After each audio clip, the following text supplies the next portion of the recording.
साथियों नमस्कार, स्वागत है आप सभी का एक बार फिर से हमारे YouTube चैनल पर। साथियों, हम प्लांट बाह्य आकारिकी यानी कि प्लांट मॉर्फोलॉजी की एक श्रृंखला चला रहे थे। उसके अंदर हमने रूट चैप्टर को डिस्कस किया था, यानी कि जड़ को डिस्कस किया था। उसके बाद हमने तने को पढ़ लिया था, उसके रूपांतरण मैंने कहा था कि काफ़ी इम्पोर्टेंट होते हैं। आज के इस वीडियो में हम देखेंगे कि पत्ती के अंदर क्या क्या इम्पोर्टेंट होता है। जो इम्पोर्टेंट सेगमेंट है हम यहाँ करा देंगे आपको, और जो थोड़ा कम इम्पोर्टेंट है उसकी पीडीएफ आपको हमारे टेलीग्राम चैनल पर मिल जाएगी। इसके लिए आप हमारे टेलीग्राम चैनल को ज्वाइन कर लें, जिसका लिंक आपको इस वीडियो के डिस्क्रिप्शन में मिल जाएगा। साथियों, जो मैथ्स का स्टूडेंट हैं उनको घबराने की बिल्कुल आवश्यकता नहीं है। तो हमारे वीडियो अगर आप प्रॉपर देख लेते हैं, जिन जिन टॉपिक के हम वीडियो करवा रहे हैं और पीडीएफ जो हम प्रोवाइड करा रहे हैं, अगर आप उनको पढ़ लेते हैं तो निश्चिंत रहिए, आपको कहीं और से पढ़ने की आवश्यकता नहीं है। कुछ बच्चे बायो के भी इवन क्या कर रहे हैं कि बहुत बड़ी बड़ी गाइडें और पता नहीं क्या क्या पढ़ रहे हैं। देखिए साथियों, कम पढ़ना और अच्छा पढ़ना ज़्यादा फ़ायदेमंद होगा परीक्षा के लिए। बहुत ज़्यादा पढ़ के अगर उसको रिवीजन नहीं कर पाएंगे तो फिर बहुत दिक्कत होगी अपनी परीक्षा के लिए। तो आप कम पढ़िए। तो हम कहते हैं कि बायोलॉजी के लिए आप कक्षा 12, कक्षा 11 आरबीएससी की बुक्स पढ़ लें। काफ़ी अच्छी है, बेहतरीन भाषा में लिखी हुई है और बहुत ही विस्तृत और आपके हर एग्ज़ाम में काम आने वजह से ये बुक लगती है। तो आप उस बुक को पढ़ें। आज हम लीफ चैप्टर की शुरुआत करेंगे। देखिए, सबसे पहले आपको पता है कि किसी भी प्लांट की आपने देखा हो तो उसमें पत्तियाँ अवश्य होती है। फिर पत्तियाँ तो होगी, हर प्लांट के अंदर पत्तियाँ होगी। और पत्ती का कार्य क्या होता है, जो बच्चों को नहीं पता है तो ये बहुत सोचने जैसी बात है, क्योंकि पत्ती का काम होता है प्रकाश संश्लेषण, यानी कि भोजन बनाना। आशा है लगभग सभी बच्चों को ये बात पता होगी, हम शुरू से ये पढ़ते आ रहे हैं। मैथ्स वाले बच्चे कहेंगे सर हमने नहीं पढ़ा, तो 10वीं तक का आपने ज़रूर पढ़ा होगा। तो पत्ती का काम होता है प्रकाश संश्लेषण के द्वारा पौधों का भोजन बनाना। ठीक है साथियों, अब हमने जो पत्ती देखी उसके भाग क्या क्या होते हैं। देखिए, ये हमने एक डायग्राम बनाया है, एक पत्ती का डायग्राम है। आदर्श रूप से हम पत्ती का डायग्राम ऐसे ही बनाते हैं, ठीक है।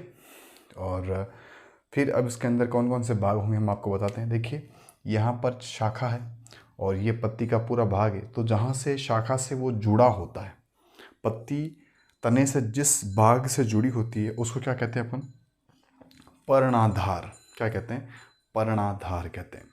अगली चीज़ आती है, जुड़ी होने के बाद एक डंठल नुमा लचीला कुछ अंग पाया जाता है प्लांट के अंदर। उसको क्या कहते हैं, पत्ती का, उसको कहते हैं पर्णवृंत। उसको क्या कहते हैं, पर्णवृंत। अब ये भाग आ गया पूरा आपका पर्णफलक। इसको क्या कहेंगे अपन, पर्णफलक। इसका सबसे ऊपर का भाग कहलाएगा पर्णशिखाग्र। ठीक है साथियों, अब पर्णफलक के आधार भाग से पर्णशिखाग्र तक बीच में एक इस प्रकार की संरचना होती है, उसको क्या कहेंगे अपन, मध्यशिरा। और उससे पार्श्व में कुछ शाखाएं और निकली होती है, उसको कहते हैं पार्श्व शिरा। और भी हो सकती है,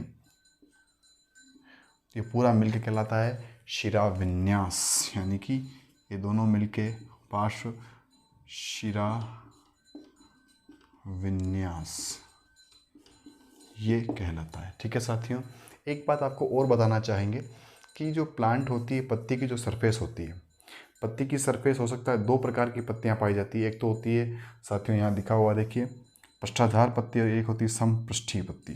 ठीक है ना। जो पृष्ठाधार पत्ती है वो द्विबीजपत्री पादपों में पाई जाती है। मैथ्स वाले बच्चे कहते हैं द्विबीजपत्री पादप क्या होते हैं। साथियों याद रख लीजिए, हम आपको जैसे जैसे और चैप्टर पढ़ाएंगे आपको क्लियर हो जाएगा। और समपृष्ठीय पत्ती किसमें पाई जाती है, मोनोकोट या एक बीजपत्री पादप। अब पृष्ठाधार पत्ती क्या होती है एक्चुअली, देखिए जनरल पत्ती हम देखेंगे यहाँ पर, ये मैंने पत्ती का एक डायग्राम बनाया है। ऊपर की सरफेस को कहते हैं एडेक्सियल सरफेस, नीचे की सरफेस को कहते हैं एबेक्सियल सरफेस। हिंदी में भी कुछ नाम है, आप देख लीजिएगा नोट्स के अंदर, जो हमारे टेलीग्राम चैनल पर आपको मिलने वाली है। तो अगर ये दोनों ही अलग अलग रचना प्रदर्शित कर रहे हैं, दोनों में थोड़ा अंतर है, प्रकाश ग्रहण करने में भी कुछ अंतर है, इस प्रकार की स्थिति है, और रचना में भी कुछ अंतर है, तो इस प्रकार की पत्ती कहलाती है पृष्ठाधार पत्ती। ठीक है साथियों, और दोनों ही लगभग रचनात्मक समानता प्रदर्शित कर रहे हैं, तो इस प्रकार की पत्ती को क्या कहते हैं, समद्विपार्श्व पत्ती या समपृष्ठीय पत्ती।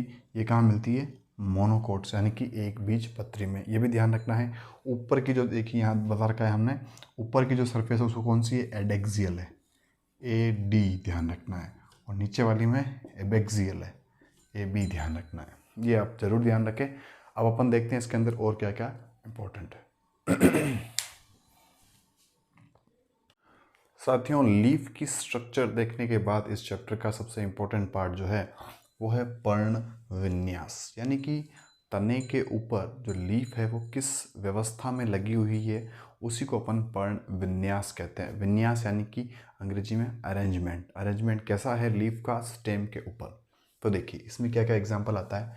इसमें पहला एग्जाम्पल आता है, पहला टाइप आता है एकांतर, अल्टरनेट। अल्टरनेट कैसे होगा, मान लीजिए ये अगर तना है तो एक पत्ती अगर यहाँ लगी है तो अगली पत्ती यहाँ लगी होगी, अगली पत्ती यहाँ लगी होगी और अगली पत्ती यहाँ लगी होगी। यानी एक पर्व संधि पर एक ही पत्ती लगी है, फिर अगली पर यहाँ लगी है, एक इधर लगी है, फिर एक इधर लगी है।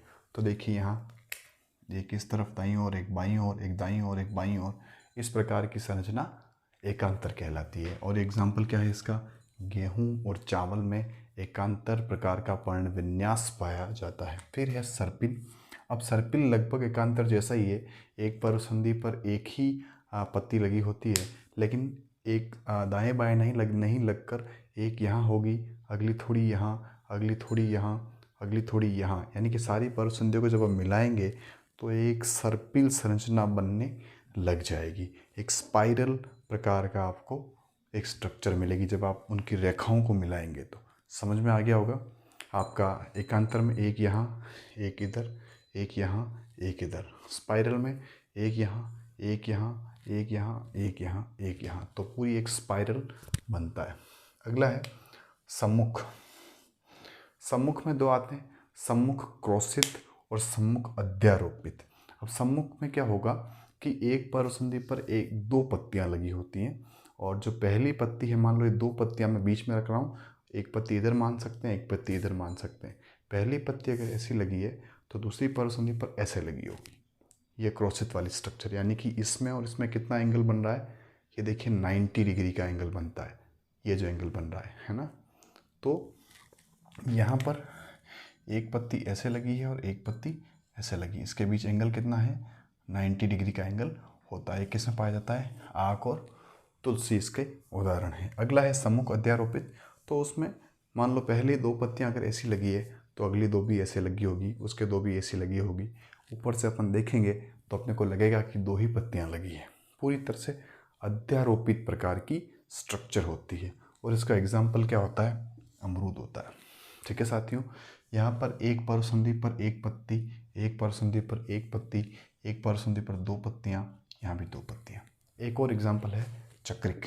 यहाँ पर दो से अधिक पत्तियाँ लगी होती है और एक प्रकार का चक्र बना देती है चारों तरफ, और इसीलिए इसको क्या कहते हैं, चक्रिक। और इसका एग्जाम्पल क्या होता है, कनेर। तो ये था पर्ण विन्यास। आगे देखते हैं इसके क्या इंपॉर्टेंट पार्ट हैं। साथियों, अब अपन देखेंगे कि शिरा विन्यास जो है वो क्या होता है। इससे पहले जो हमने देख लिया, पर्ण की संरचना देख ली थी और पर्ण विन्यास देखा था, ये शिरा विन्यास है। शिरा विन्यास क्या होता है, कोई भी पत्ती होती है, देखिए ये अगर पत्ती है तो पत्ती के अंदर एक मुख्य शिरा होती है और उसके अलावा शिरिकाएँ होती है, जो साइड पार्श्व में जो निकली होती है उनको शिरिकाएँ कहते हैं। और इसका विन्यास कैसा है पत्ती में, तो उसको अपन कहते हैं शिरा विन्यास। बेसिकली ये दो प्रकार का होता है। एक जो होता है जालिकावत शिरा विन्यास होता है। देखिए मैं बता देता हूँ आपको जालिकावत क्या होता है। जालिकावत इस प्रकार का होता है, एक अगर कोई पत्ती है, इसमें एक मुख्य शिरा आपको दिखाई देगी और उसके यहाँ से बहुत सारी शाखाएं निकलेगी और फिर और छोटी शाखाएं निकलेगी, यानी जाली, बहुत सारी जाली जैसी संरचना पत्ती में बन जाएगी। तो ये कहलाता है जालिकावत शिरा विन्यास। एक और होता है समानांतर शिरा विन्यास। ये क्या होता है, मुख्य शिरा जो होती है, शिराएं, बाकी शिराएं जो होती है इसके समानांतर हो जाती है इस प्रकार। तो अगर इस प्रकार की संरचना अगर देखने को मिलती है तो ये क्या कहलाता है, बेसिकली समानांतर शिरा विन्यास। तो ये आपको बेसिक अंतर पता होना चाहिए। अब अपन एग्जाम्पल के साथ देख लेते हैं। देखिए जालिकावत है और समानांतर है, बता दिया आपको। जालिकावत दो प्रकार का है, एक शिरी, बहुशिरी। अब एक शिरी बहुशिरी का मतलब ये, जब एक शिरी अपन कहेंगे तो मध्य शिरा जो है स्पष्टता दिखाई दे रही है, इसके अंदर एक मध्य शिरा होगी और बाकी जालीनुमा फैला हुआ। एग्जाम्पल क्या है इसका, गुड़हल। अगला है बहुशिरी। तो बेसिकली ये जो यहाँ आधार है इसका पर्णफलक का, यहीं से ये दो तीन मुख्य शिराओं में बढ़ जाएगी, तो ये अपने को बहुत बहुशिरी जैसी लगेगी, यानी कि थोड़ी मध्य यहाँ तो क्लियरली आपको मध्य शिरा दिख रही है, यहाँ क्लियरली ऐसी एक मध्य शिरा नहीं दिखाई देगी, इस जैसी आपको 2-3 दिख जाएगी। तो इसको अपन बहुशिरी कहते हैं। इसका एग्जाम्पल है बेर, याद रखना आप, तो वाइटिस भी एक उदाहरण है। फिर आता है समानांतर शिरा विन्यास। इसके अंदर एक शिरी और बहुशिरी वही बात है, एक मध्य सिरा स्पष्टता दिखाई देगी अगर, और जालिकानुमा समानांतर हमने आपको बता दिया क्या होता है, तो वो जो होगी एक शिरी कहलाएगी। एग्जाम्पल है केला।